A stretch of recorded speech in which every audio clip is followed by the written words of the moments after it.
अस्सलाम वालेकुम, आपको एक बार फिर से खुशामदीद करती हूँ मोरविश कुजीन में। Happy fall you all. आज ऑफिशियली फॉल का फर्स्ट डे है। इस मौसम में जब बाहर ठंडी ठंडी सी हवाएं चल रही हूँ तो गर्मा गर्म खाने बहुत ही मज़ेदार लगते हैं, तो इसलिए सोचा क्यों ना सूप की रेसिपी आपके साथ शेयर की जाए। आज मैं पोटैटो सूप यानी आलू का सूप बना रही हूँ। बहुत ही न्यूट्रिशियस और बहुत ही मज़ेदार और बहुत कम इंग्रेडिएंट्स के साथ ये मज़ेदार सा क्रीमी सा सूप तैयार हो जाएगा। चलिए जल्दी से देखते हैं कि इस रेसिपी के लिए हमें क्या क्या चीज़ें दरकार हैं।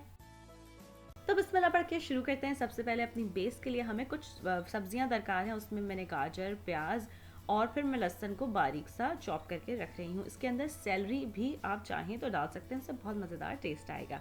फिर मैंने पॉट में मक्खन डाला है, अब ऑलिव ऑयल का इस्तेमाल भी कर सकते हैं और उसके अंदर गाजर और प्याज मैं शामिल कर रही हूँ। अगर आप सेलरी का इस्तेमाल कर रहे हैं तो वो ज़रूर इस टाइम पे डाल दीजिए। सब्जियों को इतनी देर के लिए पकाऊंगी कि अच्छी सी नरम पड़ जाए। फिर इसके अंदर मैं लहसुन शामिल कर रही हूँ, 1-2 मिनट लहसुन को भूनूंगी।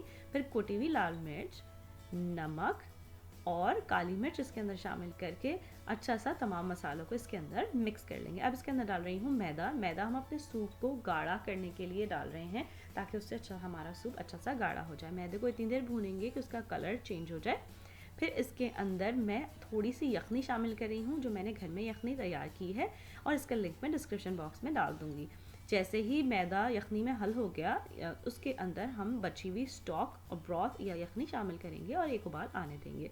साथ साथ आलूओं को छील के अब मैं इस तरह छोटे क्यूब्स में काट रही हूँ और उसको जैसे ही यखनी हमारी में उबाल आ गया, हमने ये आलू इसके अंदर शामिल कर देने हैं।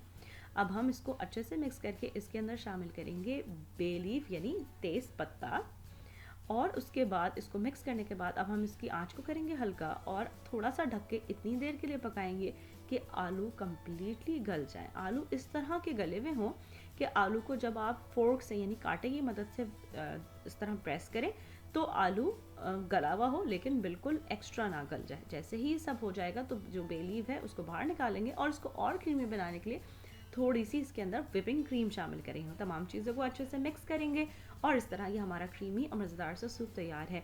आप चाहें तो इन तमाम चीज़ों को ब्लेंड करके एक ब्लेंडेड सा क्रीमी सूप भी तैयार कर सकते हैं। मैंने ब्लेंड नहीं किया है, ऐसा ही छोड़ा है। अब इस सूप को एक कंप्लीट मील बनाने के लिए मैं साथ में गार्लिक चीज़ टोस्ट सर्व कर रही हूँ। उसके लिए मैंने फ्रेंच ब्रेड ली है और उसको इस तरह मैं थिन स्लाइसेस में कट कर रही हूँ। फिर उसके बाद एक गार्लिक बटर तैयार करेंगे। उसके लिए मैंने पिघले हुए मक्खन में ताज़ा कुटा हुआ लहसुन और थोड़ी सी पार्सली फ्लेक शामिल की हैं। इसको अच्छे से मिक्स करने के बाद मैं एक एक स्लाइस उठाती जाऊंगी और चमचे की मदद से इस तरह ये पूरे स्लाइस के ऊपर फैला दूंगी। फिर उसके बाद मैं चेडर चीज़ का स्लाइस ले रही हूँ। वो जो मक्खन जिस साइड पे हमने लगाया है उस साइड पे रख के इसी तरह दूसरे स्लाइस के ऊपर फ्लिप करके रखूँगी। इसके ऊपर थोड़ा सा और मक्खन लगा रही हूँ ताकि ये अच्छा सा क्रिस्पी टोस्ट हो जाए।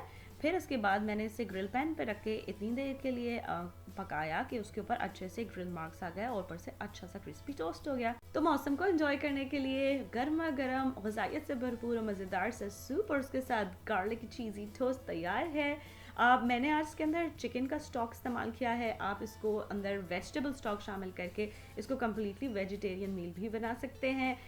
बहुत ही मज़ेदार और बच्चों और बड़ों का सबका पसंदीदा। अगर आप इस रेसिपी को ट्राई करें तो प्लीज़ मुझे ज़रूर बताइए कि ये आपके पास कैसी बनी। कुछ और सीखना चाहते हैं तो वो भी ज़रूर बताइए। मेरी रेसिपीज़ को पसंद करने का और उनका सराहने का बहुत शुक्रिया। अल्लाह हाफिज़।